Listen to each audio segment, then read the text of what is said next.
computer. Hi, everybody. Welcome to episode 2 of Kvetching with Adam and Jarrod.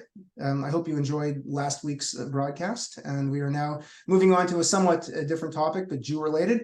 So once again, for those who are tuning in for the first time, I'm Jarrod Tanney. I teach Jewish history at the University of North Carolina, Wilmington.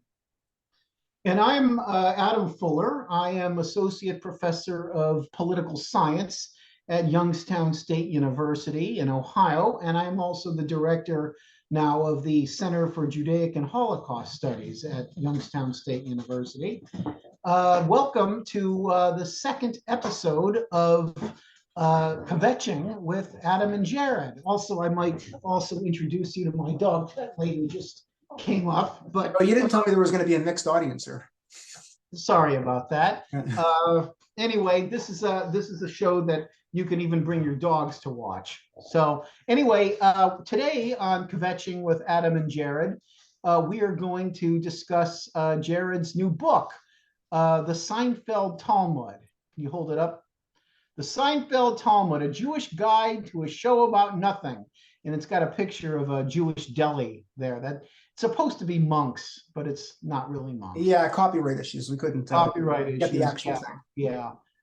So Jarrod, you have been interested in Jewish humor for quite a long time. In fact, in the last episode of our show last week, you were talking about how you engage with Judaism largely or mostly through Israel. But that's not entirely true, because I know that you engage with Jewishness through Jewish humor. You've always been interested in that subject. You've taught about it, and you've written about it. In fact, this is your second book about it. You wrote a book involving the Jews of Odessa that had a lot to do with Jewish humor, City of Rogues and Schnorrers. So my question is, why is it that you believe that Jewish humor is a subject that is worth studying academically? I'm happy to answer that. I do have to challenge you on one point, though, the question of what's worth studying academically. I learned very early on in graduate school that people who claim that their work is important when they're in fields such as history and political science and literature, at the end of the day, is any of this really important? So, I mean, if something's I'm not saying that it is. If something's worthwhile, to the question could be everything's worth it and everything's not worth it. Like nothing's worth it. So that's your answer. I'm fine with that. Yeah, no, I genuinely believe a scholar needs to get enjoyment out of the research that they pursue. And if possible, it will make some sort of contribution to the academic field. And if the work is truly good, it will reach the wider public, which doesn't happen very often. So as for what your question was about how I engage with it as a form of my identity, that's really interesting, because that's certainly not what I set out to do when I started to write my book on Odessa and then started to do my larger research on Jewish humor. I didn't think of it in those terms. I sort of slipped into the subject of Jewish humor as something to study. Sure, I've always fashioned myself a stand-up comedian. You know, I keep my students laughing. And if they ever don't laugh at my jokes, I say, well, it's okay. I'm not a professional stand-up comedian. I'm here to teach history. So, and there's a lot of that. And when I was younger, you know, I dabbled in writing, you know, comedy to a certain extent. But what ended up happening was I wrote my book on the Jews of Odessa. It was my dissertation subject, and then I turned it into a book. And I looked at how the city of Odessa, today, at least in Ukraine, was defined as a Jewish city throughout much of its history, but a particular type of Jewish city. It was known for its wild Jews, its gangsters. Isaac Babel made the city famous through his Odessa stories about Benya Creek the gangster, based on a real Jewish gangster from the time period. It was known for its gangsters, its sailors, its jazz musicians, and its comedy. It was a very funny place. You know, you go to Odessa, you'll get robbed, but they will laugh at you and make a joke while they're doing it. When I got in the taxi in Kiev, when they picked me up at the airport, when I landed at the airport, the taxi driver said, "Where are you going?" I said, "Odessa." He laughed. He had a twinkle in his eye and said, "Be sure to put your wallet in your front pocket. And you're going to have a great time there, but you will lose your shirt and anything in your shirt." So as I was researching Odessa, and you know, without getting too much into the weeds of Soviet history, there were very limited ways that one could be Jewish in public. And defining oneself as an Odessan in the Soviet Union meant that you were sort of defining yourself as a renegade Jew, someone who didn't really fit into the establishment. You were a Jew with an attitude, sort of the way New York in the United States is coded as a Jewish city. Ah, you're from New York, someone might say to you if they meet you. And very often they're saying that because they think you're Jewish. And but it also has a touch of San Francisco during the gold rush, New Orleans, Shanghai during the peak of the opium era, because it's got that wildness that a port city has. What I realized while I was doing my research is that once the revolution took place and the Jews were allowed into the Pale of Settlement and they went to Moscow and St. Petersburg, Soviet jazz music and Soviet comedy were basically founded and staffed by and performed by and written by Jews who came from Ukraine, largely from Odessa. So in many respects, Odessa, if we're talking about Jewish humor, served as the equivalent of New York did in the United States for the creation of Jewish entertainment, specifically comedy, which began at the 20th century. There's a major parallel between the two. But in the USSR, you could not be Jewish in public for much of its history, especially if you were being some sort of renegade Jew. If you were saying things that the regime did not find palatable, much like Lenny Bruce said stuff in public in the United States that you simply couldn't do in public before that. And that's why on Jewish TV shows from the 1950s to the 70s, you have people who are implicitly Jewish characters, right? And you could kind of pick up, if you could pick up on the cues, on the way that they speak, on their mannerisms, on their vocabulary, their sentences, which are very often constructed in a Yiddish form, even though they're speaking English, you can tell that they are supposed to be Jewish, but they couldn't be declared Jewish in public. So that was a key component of my book of Odessa. And that got me really interested in Jewish humor because I saw incredible parallels between the humor of the United States, produced by Jews, and the humor in the Soviet Union, produced predominantly by Jews. And yes, they both had common origins. They came out of the proverbial shtetl in the late 19th century. And the Jews who went to New York were essentially doing the same thing as the Jews who stayed in the Soviet Union were doing, with, of course, the Soviet context being very different than the American context. And I started to see parallels between the humor. And of course, I grew up on Jewish comedy, Seinfeld, my favorite show, long before I got into Jewish studies. I saw parallels between the two worlds. Seinfeld in particular, because Seinfeld, to my mind, is the epitome of a Jewish show where they don't really mention Jewish things. When the pilot was filmed, which if you're Jewish, you could pick up on the Jewish themes in there. There was argument and debate back and forth that was very Talmudic in between George and Jerry when they were talking about washing and drying their clothes. But beyond that, there really wasn't much in the pilot to suggest it was Jewish. But Brandon Tartikoff, the president of NBC, watched it and said, this show is too New York, too Jewish. I can't put it on TV. Too New York, too Jewish is, of course, redundant. But another one of the producers, this guy Ludwin, who's not Jewish despite his Jewish-sounding name, came from the Midwest, saw it and he said, no, this is a very heartwarming show. I think we should put it on. So Seinfeld almost got vetoed by a Jewish network executive because he thought nobody wanted to watch Jewish stuff on TV. So Seinfeld is fascinating because it really broke down the barriers of Jews being explicit Jews on TV. It really transformed things. So by the time it's ending in the 90s, you've got sitcoms with Jewish characters all over the place, something you didn't have the decade before. So Seinfeld was a transformative show in that way. But if we're talking about explicitly Jewish stuff on the show, Jerry is the only character who is ever mentioned to be Jewish. He doesn't actually say he's Jewish in any way until season 5, in that famous episode with the Native American that he offends. And after he offends a Chinese mailman by asking him where the Chinese restaurant is, Jerry says, I don't understand this. Aren't we getting all too oversensitive here? I don't fly off the handle if someone asks me which way is Israel. I mean, that was the first time he ever suggested that he was Jewish on the show. He only says, I am Jewish once the entire time. And that's in confession to a priest, which speaks volumes about the history of being Jewish in the United States and the legacy of anti-Semitism. So, and there's also a big debate going on among Seinfeld fandom as to whether or not the other characters are Jewish, right? There's a debate about George, even though he's Italian, obviously, his lifestyle, his parents' lifestyle and their eating habits and all kinds of things seem more Jewish, actually, than Italian, even though Elaine, it's established on the show that she is not Jewish. She seems to also kind of have Jewish, mannerisms, and there's enough there to wonder whether or not she's supposed to be Jewish, right? Yeah. So what do you make of that? Like, so even beyond the main character, there's Well, hints of Jewishness. with the other characters, and I'll talk about George in a second, but even with like characters like Elaine, if you live in New York, you're Jewish, right? They're almost much as if you live in Odessa, you were Jewish in the Soviet Union, right? Jewishness, exuded throughout the city, and people pick up, and you'll hear other minorities using sentence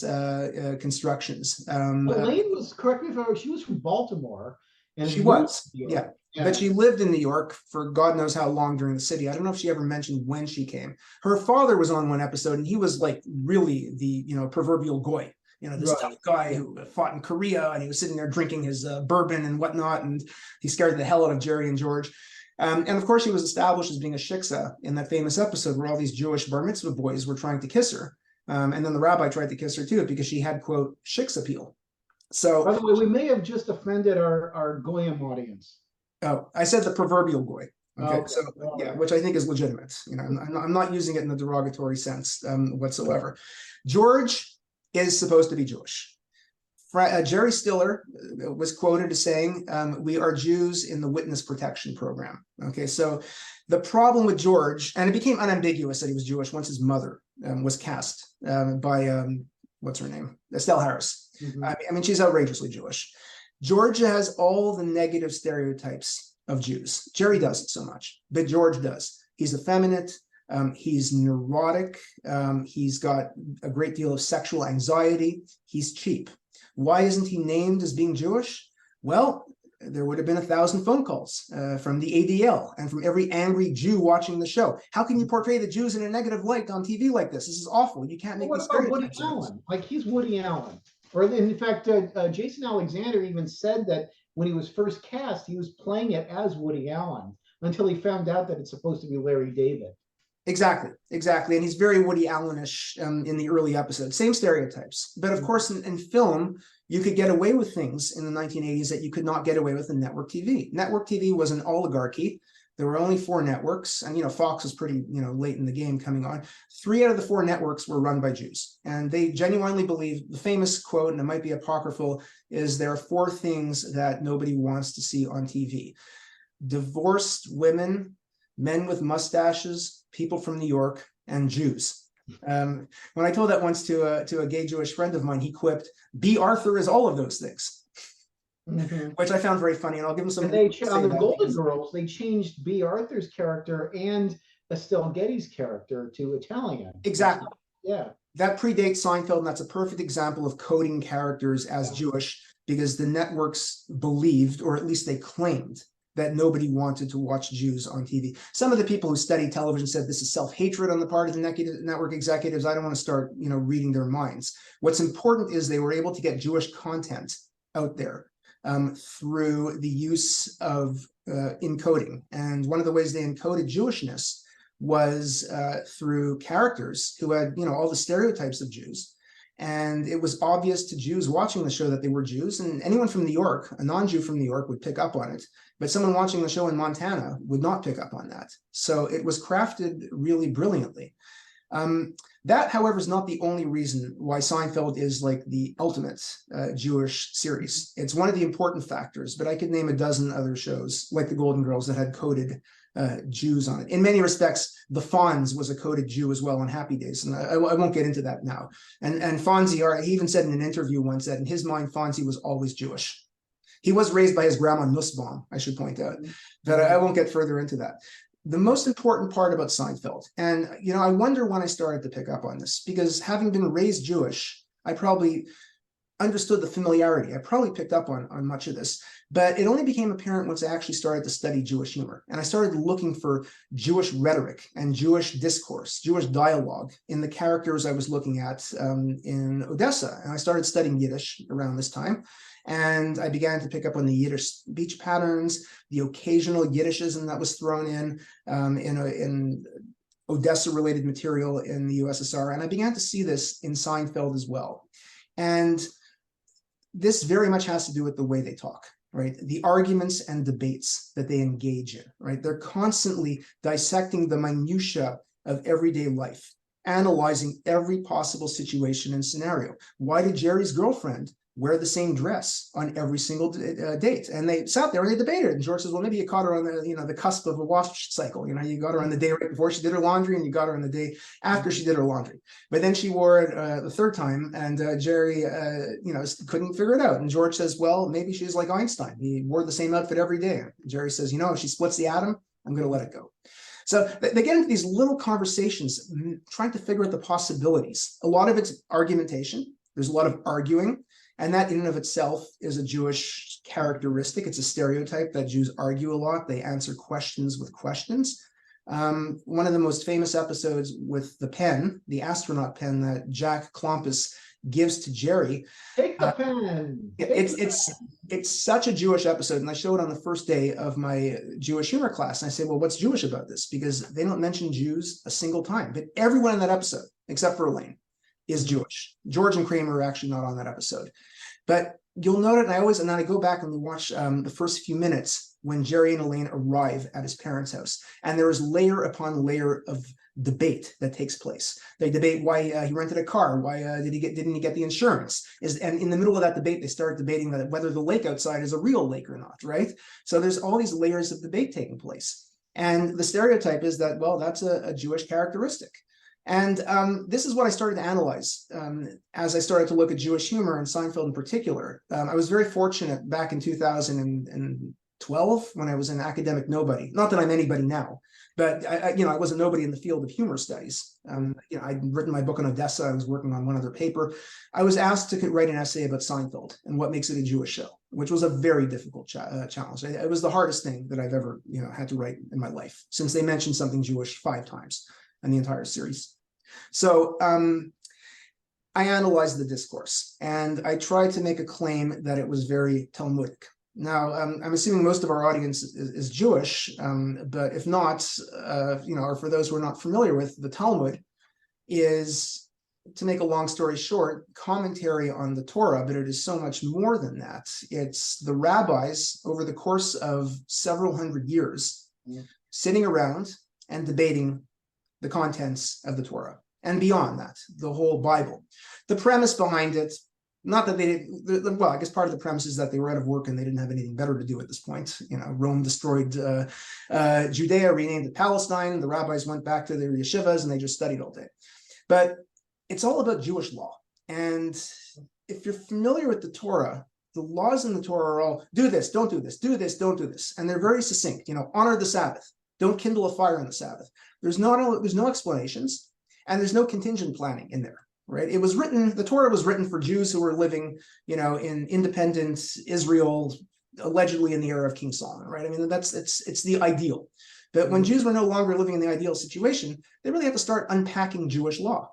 And the rabbis in the Talmud debated the minutia of Jewish law. They really went into it. They say that the Talmud has the answer to every question somewhere in there. What do you do if this happens? What do you do if that happens? Like an ethical dilemma. Every ethical dilemma has a solution to be found in the Talmud. And yet Seinfeld is kind of like that, right? And that's what you're kind of getting at. Like every episode, they're dealing with a different kind of ethical dilemma. And we see the different characters answer the question in a different way. Ultimately, they all fail, right? And we see the consequences of their failure. But they're very unethical on Seinfeld. And one scholar, I forget if it was Stratton or Brooke, one of the scholars who wrote about Seinfeld, said comparing it to the Talmud makes no sense because that's a book of ethical living, and Seinfeld is not that. The Seinfeld is more than that. The Talmud is more than that because they're obsessed with doing rituals properly, right? Because that's the main part about being Jewish. You have to obey God and follow the law. And the opening page of the Talmud is, at what time do we recite the Shema Yisrael, the most important Jewish prayer? And they start to talk about, well, how many stars do you see in the sky? What if it's cloudy? What if you're in a region where the days are too long? I mean, all the possible contingencies are in there from the very beginning. And the conversations go off in really, to our mind, absurd directions. And I read some of these seemingly absurd Talmudic quotes to my students when I cover the Talmud. And one of my favorite ones is the rabbis debate. Okay, you have your tefillin with you.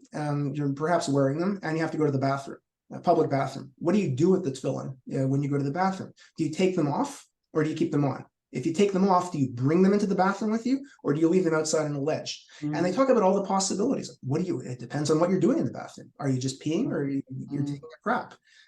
What if you're peeing and you fart while you're doing that? Does that constitute, desecrating these sacred objects? Because the bathroom is an impure place, right? So it's all about ritual purity, and they want to make sure they don't violate it.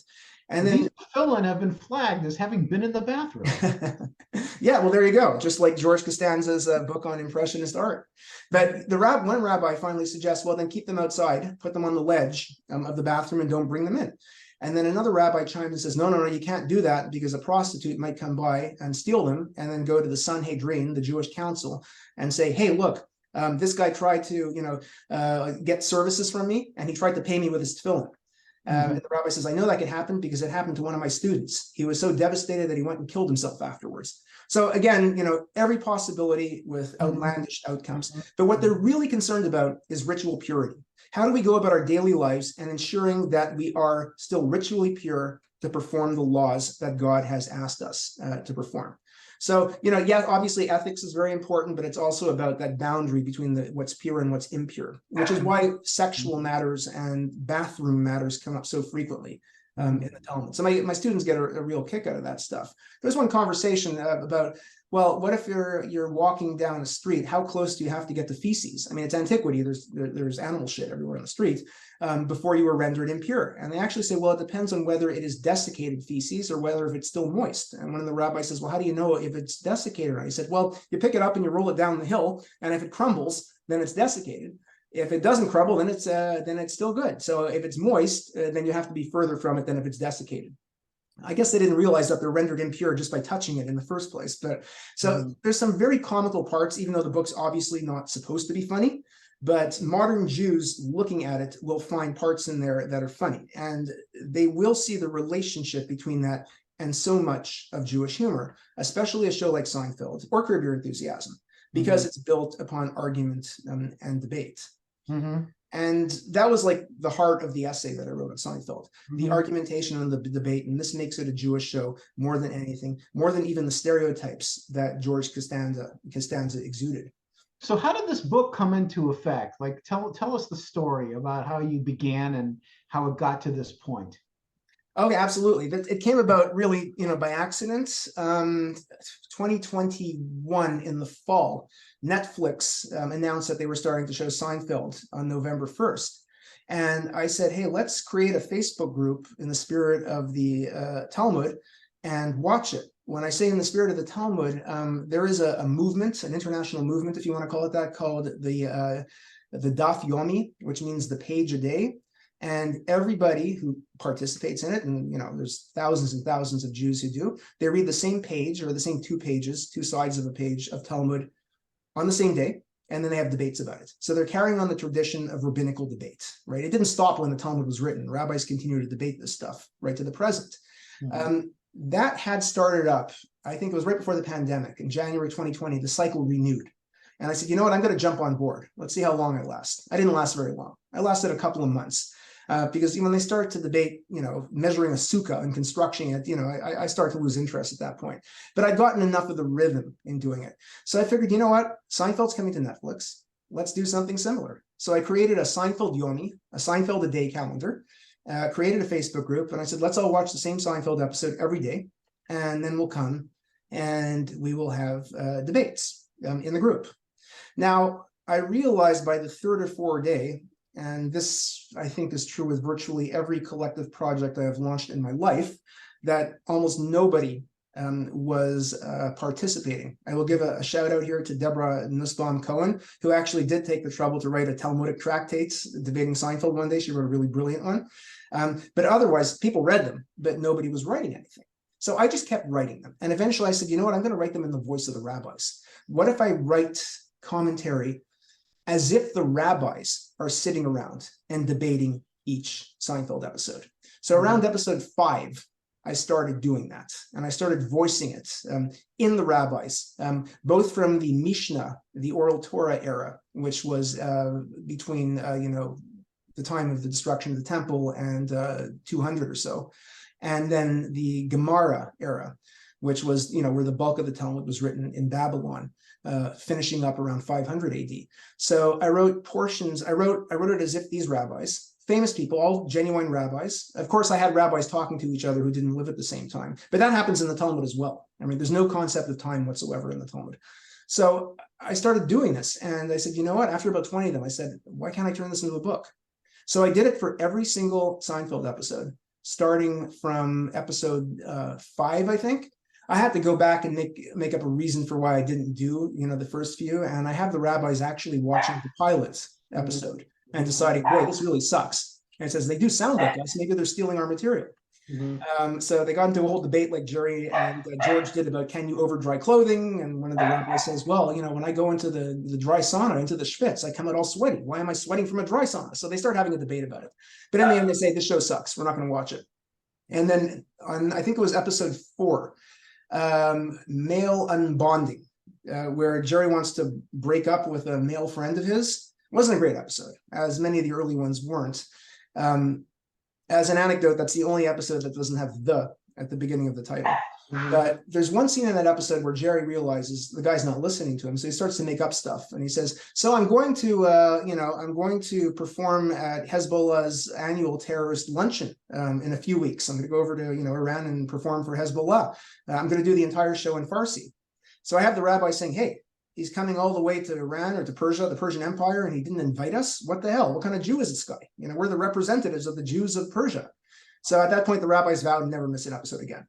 So I sort of, got away with not talking about, episodes 2 and 3 at all, I think. But I think it's a good reason. So from that point onwards, I do it episode by episode. That's how the book is structured. There's an entry for every single episode, beginning with episode 4.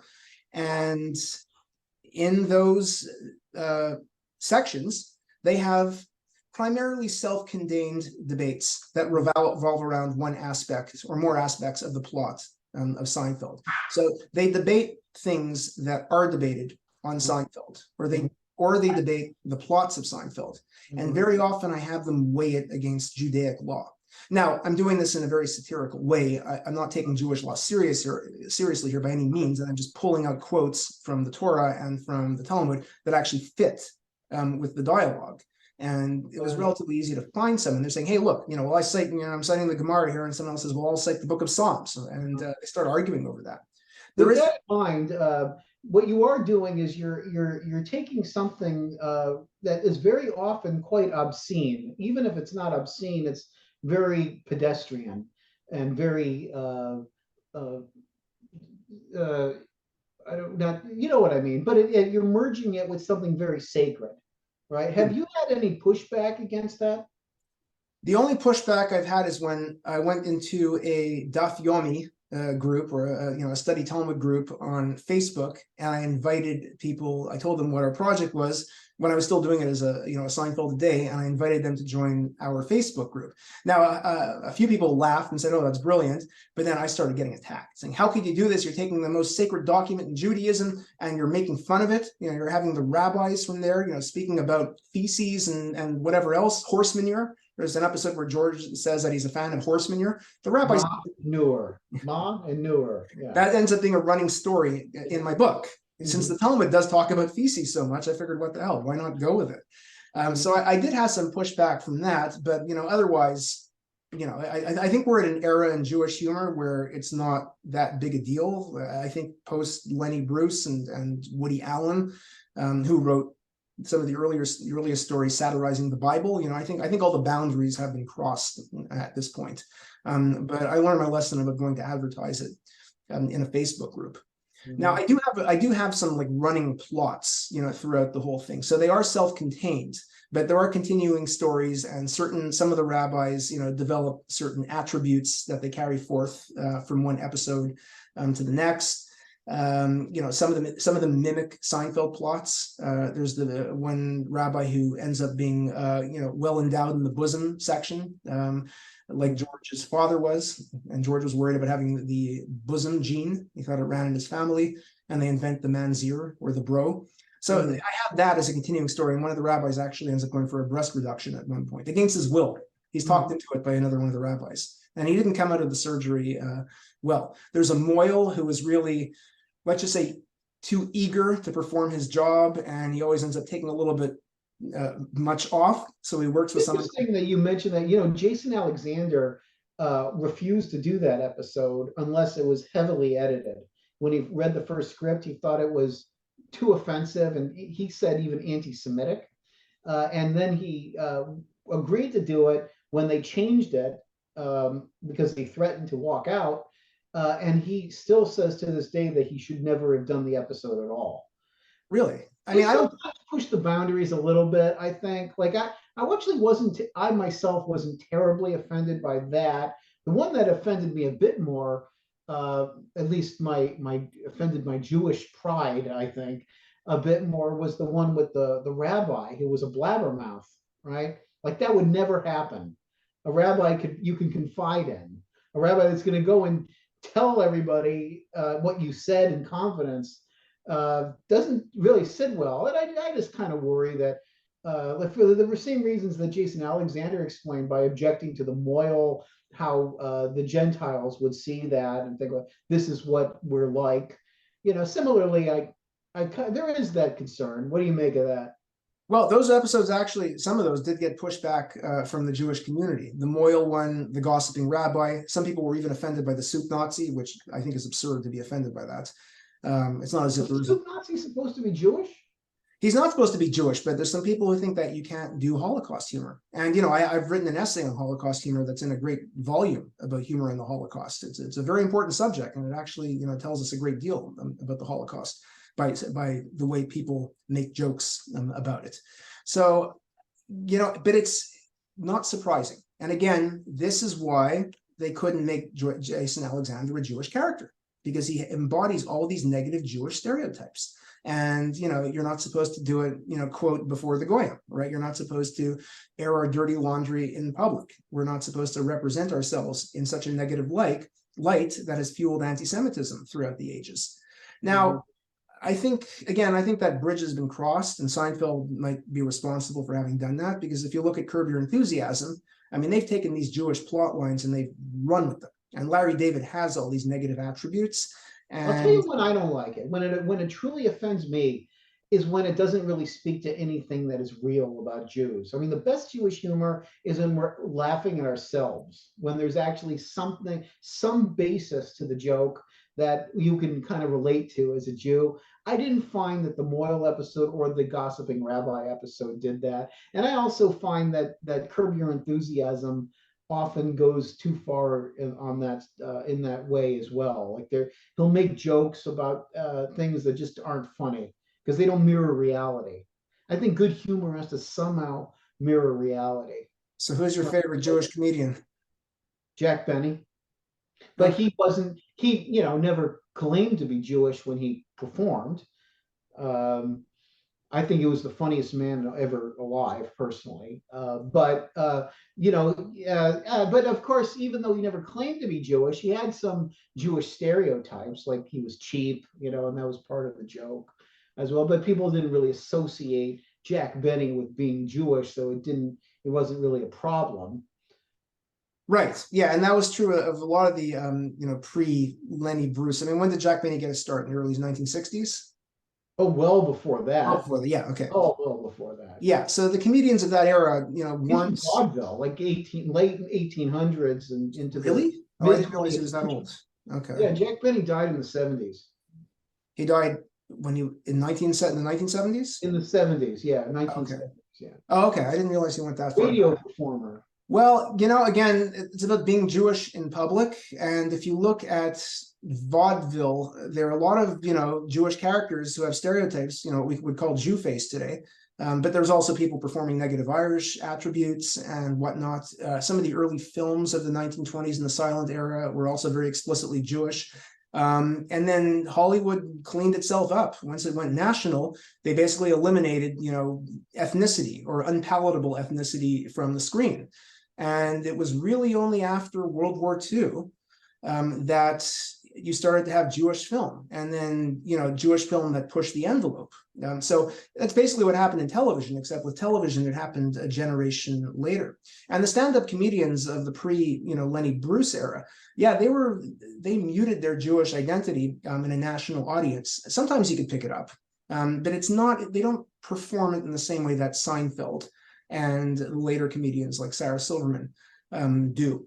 But the interesting thing is, if you look at the Borscht Belt, the Jewish, the Catskills, I mean, the comedians who perform there, and some of them are people like Jack Benny, who also had national audiences, when they performed before, an audience that was exclusively Jewish, they let the Jewishness all hang out.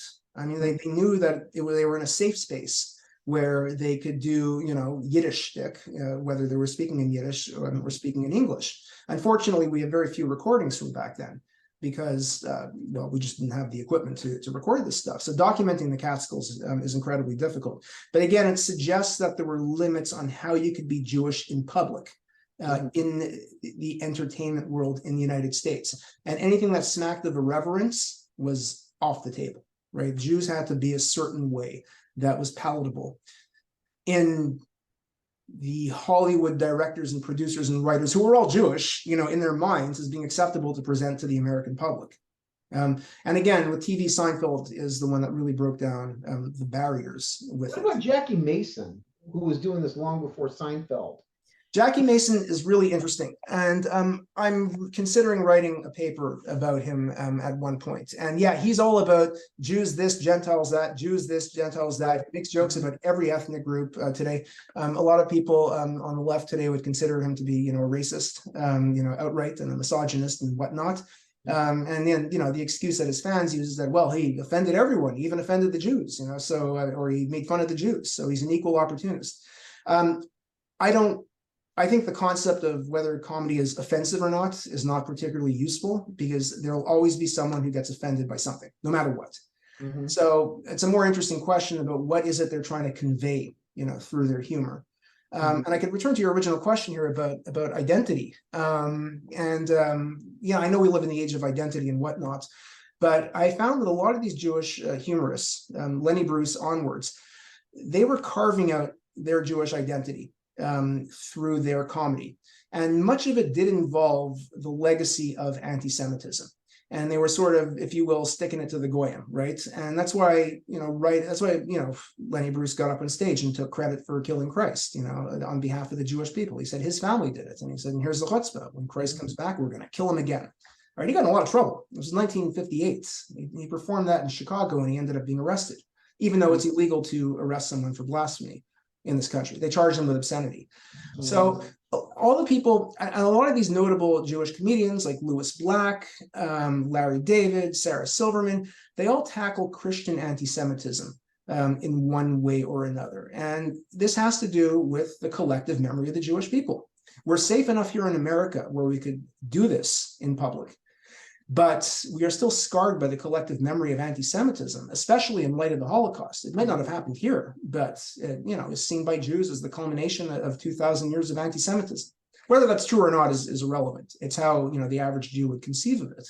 And simultaneously, Israel's being besieged all over the world. So anti-Semitism is very much with Americans, even if the average American doesn't really experience it in a significant way. So my argument is that this is a way that these Jewish comedians were carving out, their Jewish identity. It was a way for them to be Jewish in public, acknowledge the history of the Jewish people, and basically say in certain ways, fuck you, I'm Jewish and I can do this. And, Larry David continues this in those episodes where he gets into trouble with his wife's Christian family. There's a great episode where his sister is marrying a Jewish guy, and the Jewish guy is actually converting to Christianity, which rarely happens these days, right? That happened in the 19th century. It's far more common for the Christian to convert to the Jew these days, to Judaism.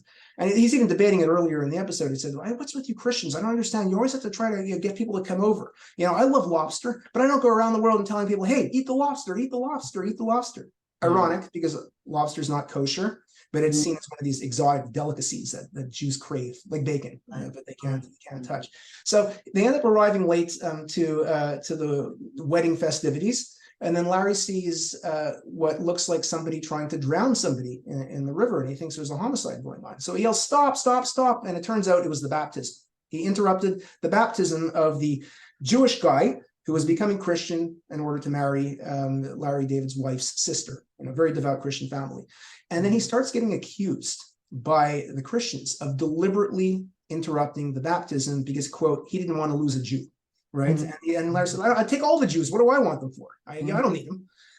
And then, so if that's not enough, the Jewish relatives who are standing on the other side call Larry over. And they say, what you did was a very gutsy thing. We're very, very proud of you. It takes a really big man to stand up, and do that. And to claim that you've never seen a baptism before and you didn't know. That was brilliant, brilliant move. So he's arguing at first, but eventually he says, well, I felt something had to be done. Someone had to step up. And he ends up taking credit for it in the end. And then he gets invited to speak at one of the guy's daughter's bat mitzvahs. And it ends with the Christians and the Jews arguing with each other, and it looks like a medieval disputation, and there's Larry and his wife caught in the middle. You have to understand 1,500 years of the charge of deicide and Christian anti-Judaism in order to get this episode, and there are a lot of other episodes that are like that on Curb. So clearly Larry David, who's born I think in the late 1940s, early 1950s, this is post-Holocaust generation in the safety of America. The collective memory is still relevant. So where could people get your book? My book is published by Academica Press, and it can be ordered through them. It's very expensive at the moment. If you order through them, it's $79, though on Amazon, it's been reduced to the 60s, at least the last time I checked. I can get people a 40% discount on the cover if they contact me.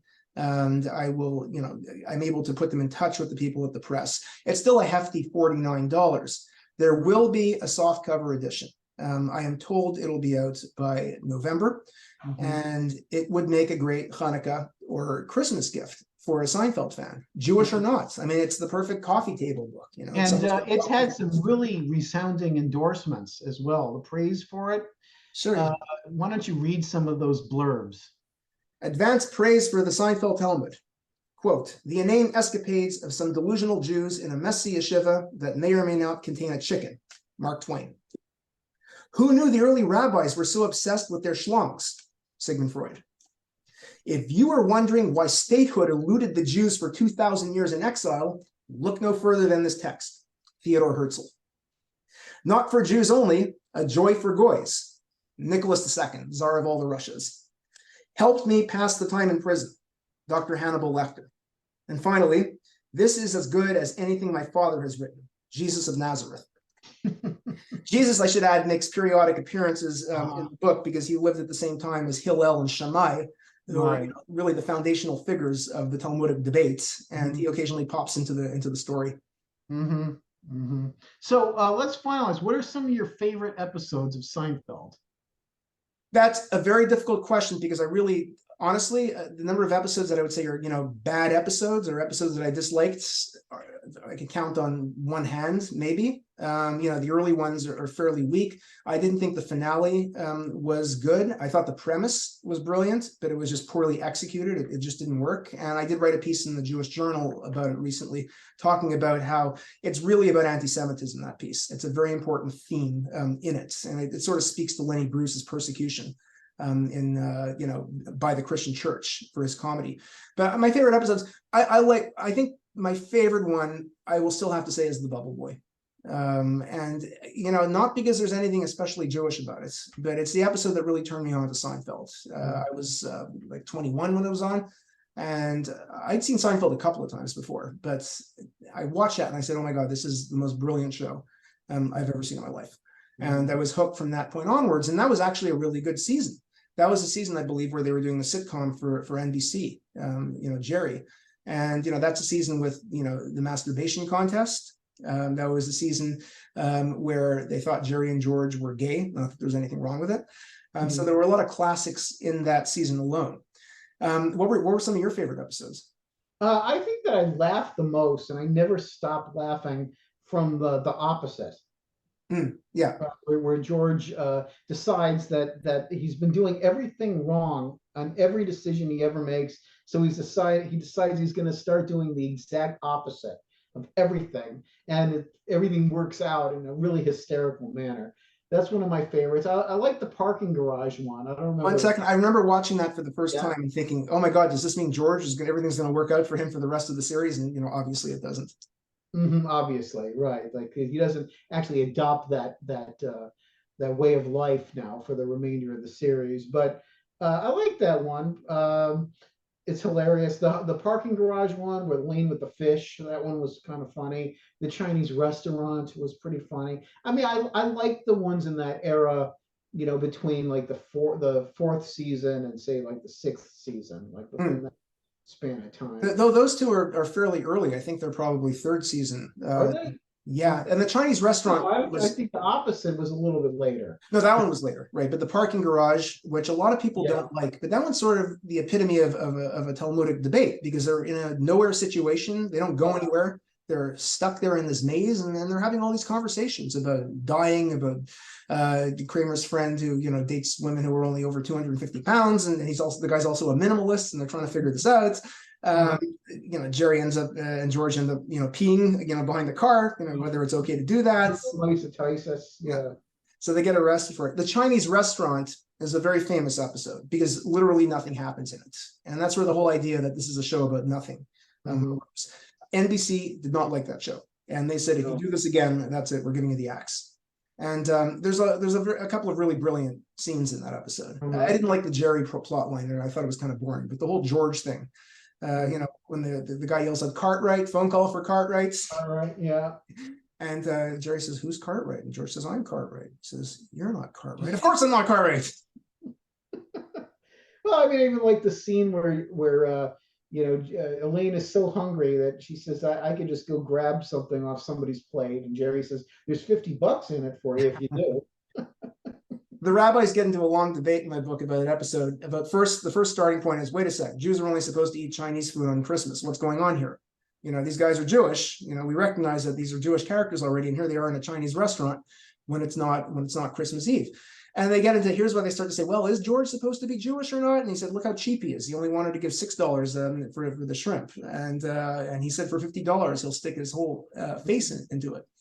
Yeah, so, there's nothing Italian about him at all, or his family. No, not in the least. Except his mother is the part of New York that they live, and their last name. Yeah. Yeah. Yeah, his mother certainly is the archetypal Jewish mother. In my case, she did remind me of my grandmother on my father's side very much. Frank, obviously, he's Jewish as well, but so are Jerry's parents. I mean, the conversations that Jerry's parents have too, they don't argue as much. Jerry's mother is the quintessential Jewish mother. Yeah. Though I think Estelle could also be, seen as that. Especially when we first meet her. The two extremes, I think. Yeah, we first meet her in the masturbation episode. It's the first time we actually meet her, and she's in the hospital. And she says, I come home and I see my son treating his body like an amusement park. Maybe you can sell it at Madison Square Garden. So I have the rabbis in the book. Rav Papa, who is the character who's really a player, and he's a ladies' man, and he's going all around the scene in Persia, making it with women. I didn't get that out of nowhere either. There is an incident in the Talmud where Papa is found in the room of an Aramean woman, and there's a dead baby with no explanation about why it happened. So I said, okay, I could use Rav Papa as the player, as the ladies' man in the book. But Rav Papa shows up at the meeting and he says, okay, I'm tried. I'm out of the contest. I lose. Yeah. The other rabbis say, what are you talking about? We're not having a contest. And they said, you sent us a note a few days ago saying, be very prepared and take extra time and do what needs to be done for the upcoming shiur, the upcoming lesson about the contest. And so I thought that meant we're supposed to have a contest. And the rabbi said, no, it's just very sensitive material. We wanted you to, be prepared for, with a trigger warning about what you're going to encounter. And then Papa says, we talk about masturbation and spilling your seed hundreds of times, already, and it's in the Talmud. What are you talking about here? So, they debate the ethics of having a contest. They get really into that, and then they decide to have another contest just to make a point, but they don't let Papa participate in it, since he already blew it with the first one. So to wrap up, do you have any other projects on the horizon? Weren't you saying that you were thinking about doing something similar with Curb Your Enthusiasm? I might. That would be, it's I felt really driven when I did this, and I kept going and going, and because I had the calendar and I had them posted in the group. I remember I went away for a week. I had them all set up beforehand to be posted exactly automatically at a certain time. I'd love to do it with Curb. The two problems: one, the show is ongoing. It's still continuing. Second, I don't want to get too redundant as well. And third, if I do Curb, I'm not going to do every single episode. The rabbis are going to be selective in which episodes they discuss. So I need the inspiration for it to actually happen. I want this book to, I don't expect it to be a bestseller or anything, but I want people to actually, read it or at least parts of it and enjoy it and see how it goes over. Before I would move on to a Curb project. My work on Jewish humor is ongoing. As I said, I was thinking about doing a paper on Jack Benny, not about his offensive shtick and this and that or whatnot, but just the fact that he is, in terms of ethnic comedy, he is like the ultimate Jewish comedian in that regard. Because so many of his jokes are ethnics. And no, you mean Jackie Mason. I'm sorry, Jackie Mason. That's okay. Jackie Mason. Yeah. And I just wrote a paper for an edited volume that's coming out. It's an edited volume about race, ethnicity, and the Jews in America, and how, especially on the left today, it's very fashionable to just say, well, Jews are just white people. They're not really ethnics, and they're certainly not a race, and they don't have the right to a quote diversity identity in the same way that other minorities do. So this edited volume is pushing back on this idea. It's not a humorous volume, but I wrote an essay showing how Jewish humorists have used ethnicity and defined themselves as ethnics in many ways. What about Don Rickles? Oh, I love Don Rickles, but he's just an insult guy. One of my favorite episodes. He gets into ethnicity too, though. What? He gets into ethnicity too, though. He does. Yeah. He does. I have to really listen to more of his stuff. After he died, I downloaded. Someone put together a package of all his recordings, and it's like 3 gigabytes of material. I have to get into it. So I was thinking about, since Jackie Mason, who actually wasn't in the essay I just wrote, I was thinking maybe, there's something there. I could write a whole essay about him and how he was like really, this pioneer on staking a claim as Jews being ethnics. It's not just about a religious identity, as Jewish stereotypes very often have nothing to do with religion whatsoever. He was a rabbi. Yeah, ordained rabbi, just like Krusty the Clown's father. Right. So, and in theory, I was supposed to write this massive academic book on Jewish humor. And given that I've written so many articles on it, I'm still trying to figure out if there's still enough, or there's still a way of, amalgamating it all and doing it, because there's just so much material. So to circle around to your original question, is Jewish humor one of the ways I define myself as being a Jew? And I would say yes. I engage with Jewishness. And I remember my first year teaching at Ohio, I think in my Intro to Jewish Studies class, it was actually the essay on the final exam about what are the different ways of engaging with your Judaism or Jewishness in the modern world. And it's not necessarily about religion. I did have a student who actually wrote about comedy and saying that Jewish humor, this stuff was very much on my mind at the time. I just published. Well, as Tim Watley put it, this is how we survived as a people for so many centuries. Our humor has kept us alive. He said 3,000 years. Jerry corrected him. 3,000 years, yeah. So that's, that it can't be ignored. Yeah.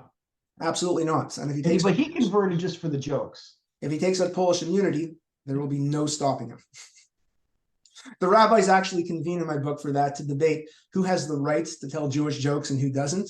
And then they get into such digressions, or one of the rabbis who is actually disabled says, okay, well, if you have to be part of the ethnic group to do it, I'm disabled. I have the right to make disabled jokes. And then he starts making Helen Keller jokes. Right? And then the other rabbis look and say, what the hell are you doing? There's one piece in my book. I don't know if you want me to read it or not. I don't have to do that. But well, if I think there's time, we could do that. If there is time, you want me to? If there is time, or how are we doing on time? I don't know. I didn't look at when we started recording. Yeah, it's open-ended, just like Kramer's stories that he sells to the land. Yeah, we're gonna probably go too long if you did that, because we've been on for about an hour. Okay, well, I won't read it, but this excerpt, which I think, it was a golden opportunity. It's the episode where Jerry was caught making out in Schindler's List. I think that episode also pissed people off. And the point is, he's not making out during the Holocaust. He's making out during a Steven Spielberg movie. That we've sacralized the Holocaust and Holocaust memory in such a way in this country, where even a Steven Spielberg movie is like reliving the event, and you can't do anything inappropriate while it's happening. The guy who made E.T. and Raiders of the Lost Ark. So in this episode, the rabbis are outraged that he's making out during Schindler's List. Obviously, there's no concept of time in my book. We talk about the present, quite a bit. But then it's revealed that Ralph Papa, the week before, was caught making out during a screening of the Ten Commandments. Charlton Heston. And then the rabbis start to debate what's worse, to make out during Schindler's List or to make out during the Ten Commandments. And they get into a whole conversation about it, adding up the number of laws in the Torah and this and that, and the plagues and the Haggadah. And they get into a whole thing about it. How many Jews did Schindler actually save? So I think it's a pretty funny one. I think that's one that people could relate to. But no, I won't bother to read the excerpt. I think I've given a good synopsis of it. I think so. Well, this has been a great episode 2 of Kvetching with Adam and Jarrod. I noticed you say kvetching. You say it a little bit in a goyish way. You're supposed to say kvetching. It's supposed to come out, it's the way Jews do it. How do you say knish? Knish. Okay, all right. Well, yeah. I've always said kvetching. I'm not subjecting you to a Jewish litmus test, as many of the people on the left, do today.